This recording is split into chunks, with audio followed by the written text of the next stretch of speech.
Okay, so Sebastian, thank you for taking the time to briefly talk about the progress on the IDEEL project here at our pilot line. So can you briefly explain what you did here in terms of validating laser technology experimentally?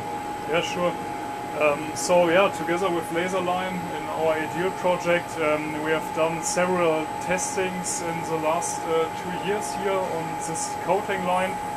We started with anode slurry configurations where we tested where there are or are there any influences on the product quality due to the laser drying process. So we have a shorter drying time with high laser intensities, and therefore we tested whether there are any influences, but we see that it is possible to use standard anode and cathode slurry configurations, so that there are no necessities to change, for example, the binder configurations in the so the recipe stays the same, you mean? And all the machine configuration can be quite kept constant in comparison to the conventional drying?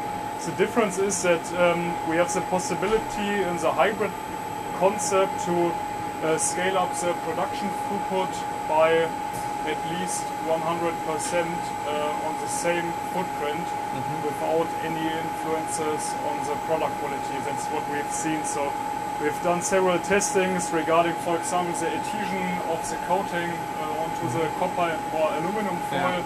We've done some coin cell tests, for example, and what we see is that the product quality in the end was similar to our reference, to the convection dried electrodes. Yes. But the big advantage was that we were able to scale up the production throughput significantly and reduce the total drying time, which saves in the end footprint and capex costs in production concept. Yeah, we talked about this in our discussion in the studio.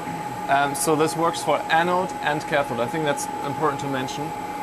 So what we've done here is graphite and silicon graphite anodes, as well as aqueous LFP cathodes. What was not tested yet here on the research line, due to the safety concept, is the possibility to laser dry NMP-based cathodes. So organic-based solvents? Right. Gotcha. Okay.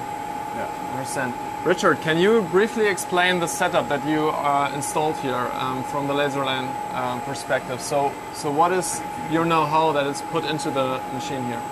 The laser head is sitting up there in that box. So in comparison, this is quite a large distance. Yeah. Under normal circumstances, it would sit a bit closer.